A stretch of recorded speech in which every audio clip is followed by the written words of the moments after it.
Hey everybody, welcome back to the shop. I'm glad you joined me. Today we're going to continue to work on our little Dakota frame. And this has been in here now for a few weeks. I have a few other projects to work on. I'm also running a small business. It's time to move the frame outside. And so in order to do that, I need to strip off the rest of the components of this frame, including the gas tank, drive shaft, engine transmission, fuel lines, electrical wire. I want all that stripped off so I can move the frame outside. So today, I'm not sure I'm going to get it all done. Today, I'm going to start off by taking some pictures of the frame and all the components. So that way I know how it went back. It was before I took it apart. So it gives me a reference to go back to. And then I'm going to start at the rear and just start stripping everything off all the way forward. So let's get started.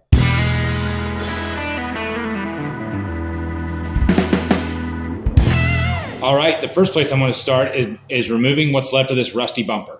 All right, let me break these free real quick. Yeah.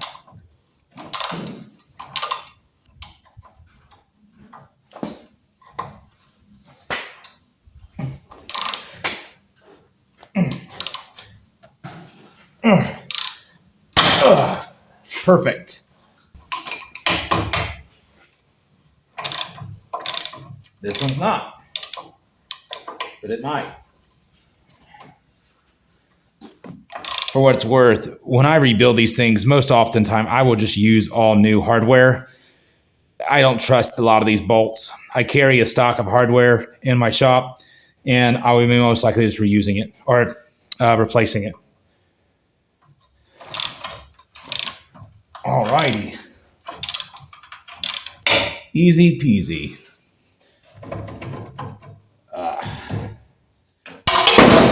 Well, we do it. Now, let's work on getting this electrical wire pulled off here.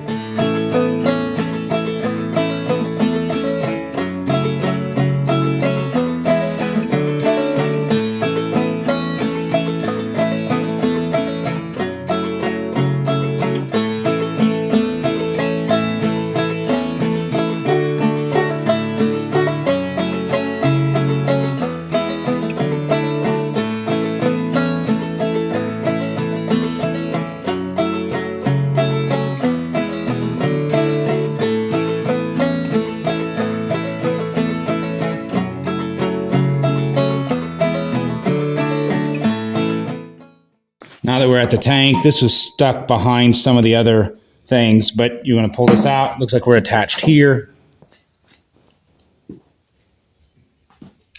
Let's see if these will be good enough to pull that off of there. Maybe. There it goes. Coming off. And now I can continue to work it forward. Slowly work this through there. Gently. These wires are very old and brittle, like my son tells me I am.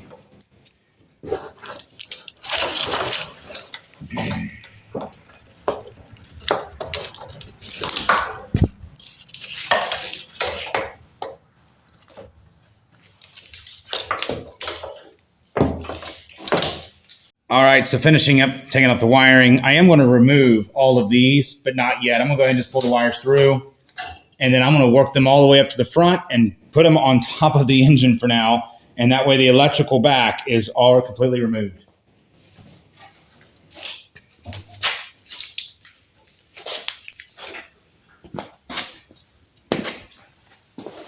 Okay, just plop that right there on the engine. All right, so there's a wire that goes to this little front brake controller. This is different than my 93. It had everything up front. I'm looking to maybe update the system when I do, but I think this is a nut that you have to unscrew because this doesn't seem like it wants to pull out. Just go disconnect all the brake lines and remove this distributing block, whatever it is, and then just keep it with the electrical until I figure out what I can do with it. All right, let's just take off this distribution block.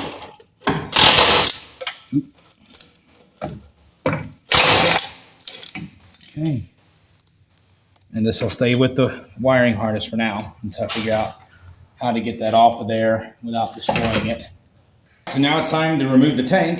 Fortunately, it ain't got no gas in it. Okay. There you go.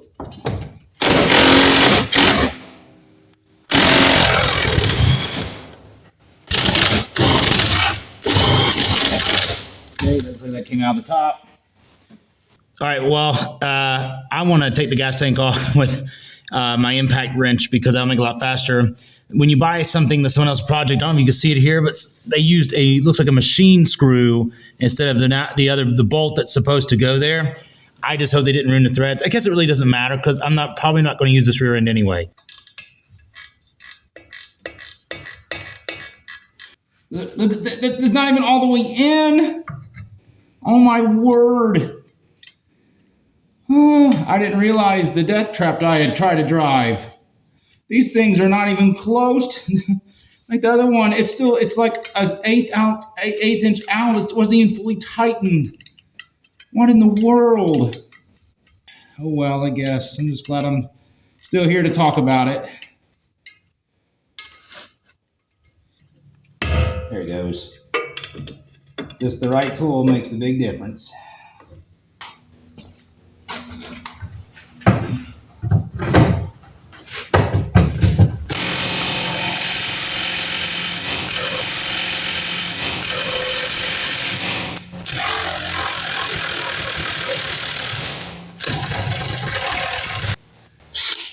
Much better. And then we'll remove the tank.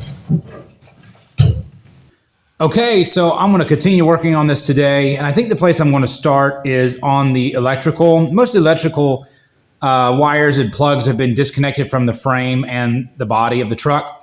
And so I just have to disconnect a few from the engine and transmission and then put them off to the side. And that would make this look a lot cleaner and give me a little more sense of where I need to go next.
Okay, so the electrical spaghetti has been removed from the engine.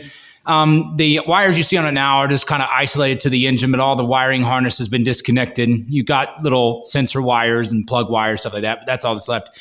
I've got a few vacuum hoses and coolant lines still hooked up that I still want to remove.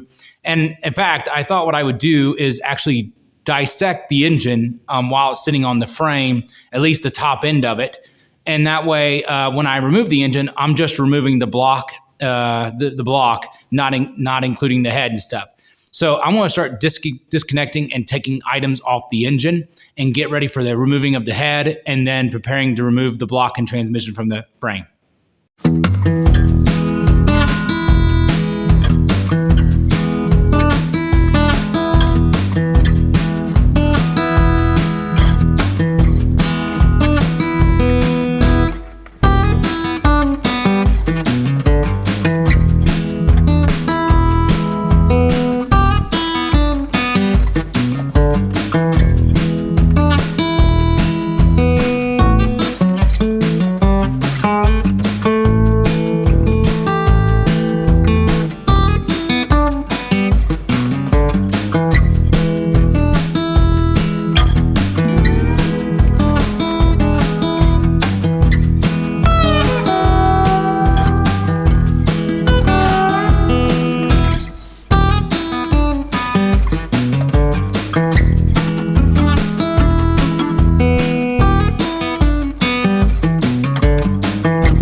right, in my excitement of getting the electrical and the engine prepped for removal, I kind of paused my removal of items from the frame. So I'm going to continue to do that. What you're looking at right in front of you here is the fuel lines and the brake lines. I'm going to disconnect those, and I'm going to try to keep the fuel lines. The brake lines I expect to replace. But the fuel lines, if they're still in usable condition, I'm going to paint them to protect them and reuse them because they have been specifically molded to fit this frame. And even if I upgrade the fuel system, which I plan on doing, I plan on reusing these fuel lines.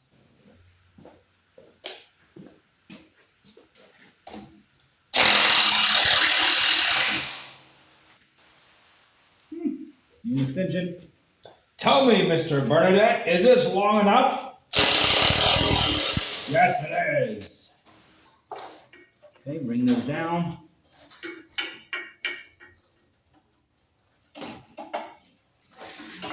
Made for the beast.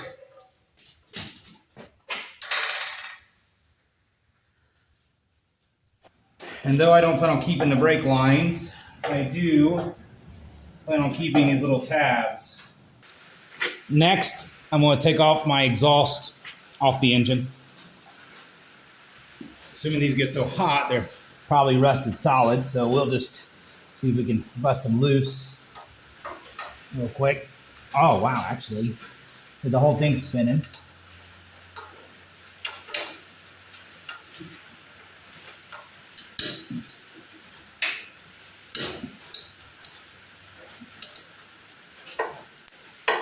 Actually, that's not coming off bad. I wonder how long these have actually been on here.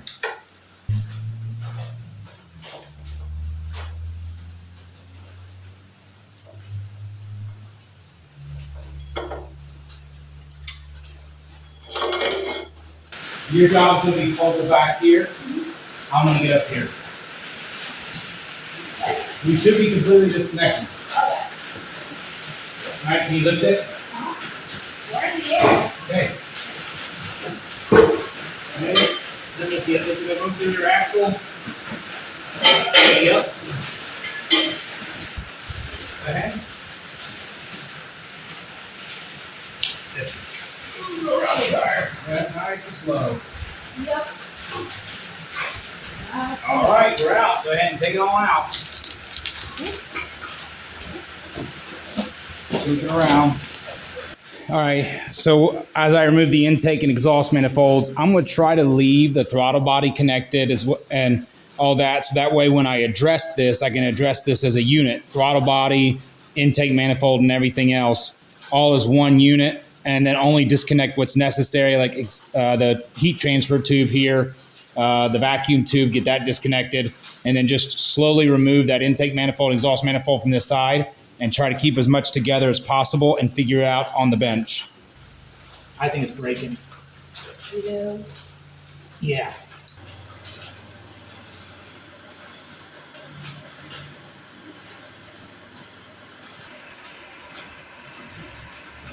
We're melting the weld.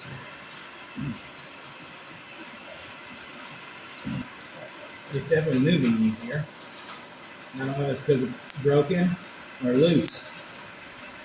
Let's hope it's broke. No, let's hope it's loose. Broken loose. Oh my goodness. You're Broken funny. loose. I think we got it. I thought it was broken.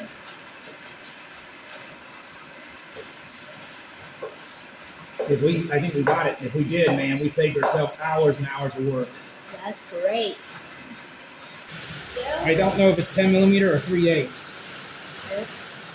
Our guess is I guess 10 millimeter. correct.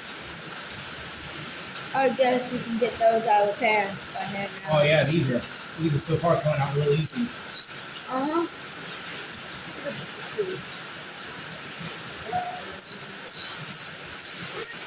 Okay, the intake's coming off. Oh, Uh-oh. We're dripping. this is water. Okay. Wow, that was loose too. Well, better loose than break. Ugh, something. Ah, they're 3/8. Give me 3/8. Okay, in the All box. righty. Look how tiny and cute that is. That's that roll power. Before we move on to the front end of the engine, I'm going to remove the starter, get ready to pull the head off, and so this engine's looking tinier and tinier. So it's time to take off the pulley in the front and loosen up the timing belt so when we remove the head, it's not holding it on there.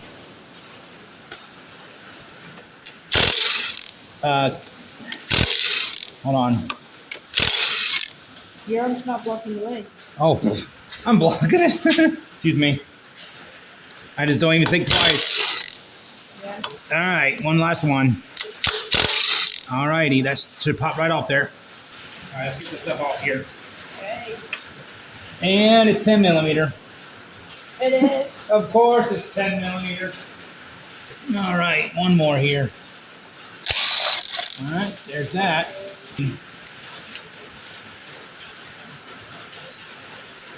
All right, don't start it now. It will go bad on you.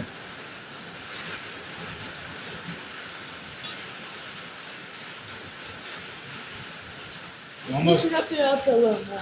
That's it. We're good. Okay. Okay, let's put that in the truck. See?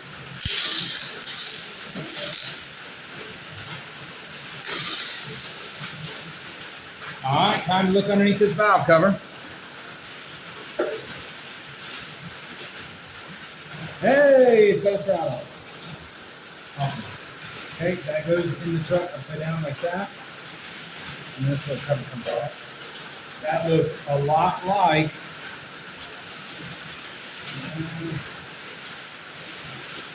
I'll be honest with you, this thing looks really nice. You see some wear on it. I don't feel any wear with my fingers at all. So I'm going to leave the cam attached, and we're going to do these bolts real quick. Okay.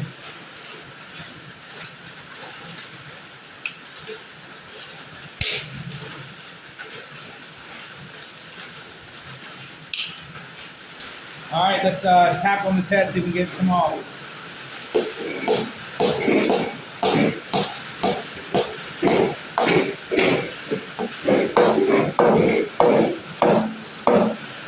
Got it.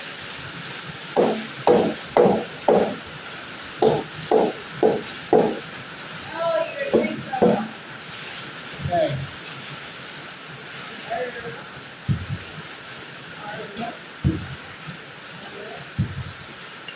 Alrighty. Oh, shoot. Oh, shoot. There it goes. This is kind of what we're looking at here. So it is as I expected. There is a little bit of a ridge, but barely. I can barely feel it with my fingernail. And I look down in here. Ooh. Not a big fan of that. This one looks perfect. This one looks perfect. This one is perfect. The only one that brings me concern is this one right here. The rest of the cylinders look pretty decent. One thing I noticed though, it looks like something happened here. It looks like it's just kind of water staining and corrosion. I think that'll come out with a ball hone, but you're not even can see. Looks like some water staining and corrosion, and I think it'll come out with a ball hone. However, I'm assuming that in the past, let's see if I can get this to focus.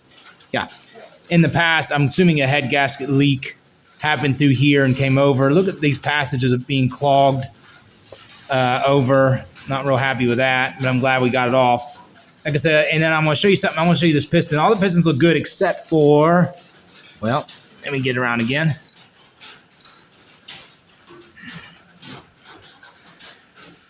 That one right there. Let me see if I can steal it off for you. So right around here on this side, there seems to be some damage that took place, and I have no idea what that is.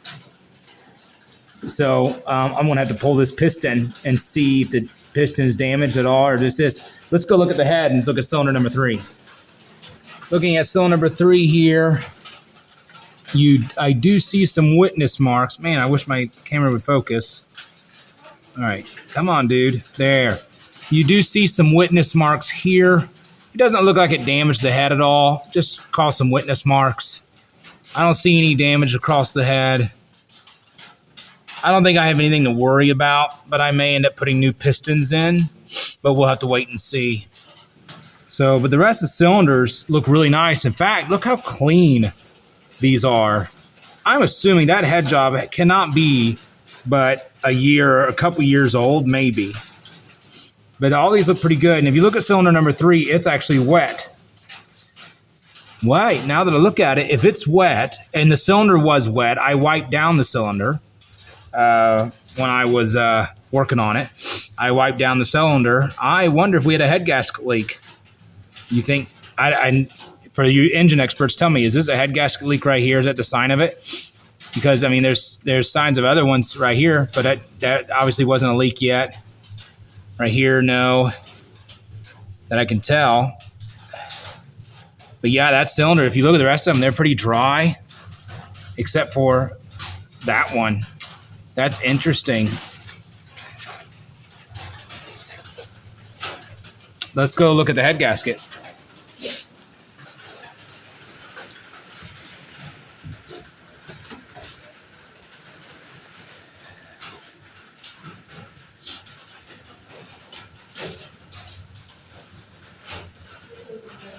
Well, I'm not seeing a head gasket leak on this side. There's cylinder number 3. Okay, water jacket, water jacket, water jacket. And I'm not seeing anything that shows signs of a head gasket leak. Turn around. Again, here's cylinder number 3. No signs of a head gasket leak. I have no idea. But something definitely was in there causing this little bit of damage. It's interesting. It doesn't look like the rest of the piston is damaged. There's still a space in between the piston and the wall. I don't like that. You look here. If you watch real close, see if I can still the camera. It does tilt a little bit. There's definitely some wear there. Let me go back one.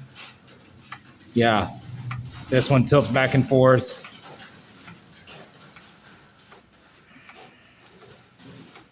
Now my assumption is number 1 and 4 will do the same thing.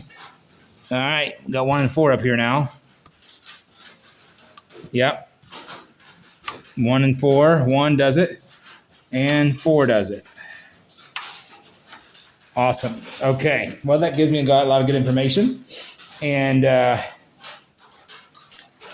shows signs that I want to look at this engine a little further before I just throw it back together. I mean, make sure that I'm within tolerances and all that. Well, I am ready to get this frame outside, so I'm going to pull this engine and transmission and get it on the ground for now. I can always put up an engine stand later, but I'm going to use head bolts, put the head bolts in and just pull it up by that, and just take the whole transmission and engine out at once and get that frame outside.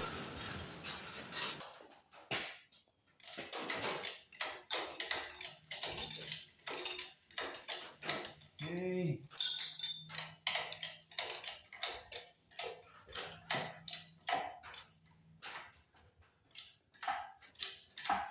This went better than I thought it would. So, all right, we're about as high as we need to go. All right, time to pull it back.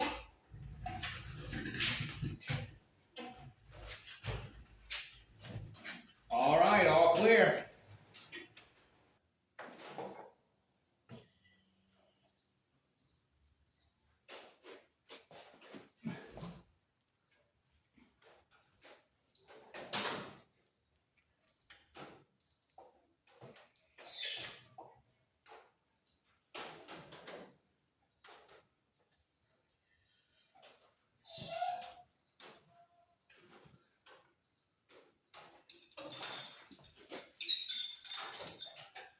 That's going to have to do it for today. I got where I wanted to go. The frame is ready to be pushed outside, and now the engine's sitting in my garage, and I can work on it as I get time. This project is going to probably go on hold for a little bit because I need to go in a little bit of a different direction due to figuring out frame and suspension and things like that. So you will see this truck again on the channel, but it's probably going to be a couple months at least. So thanks for joining me today, guys. I hope you all enjoyed, and I'll see you next time.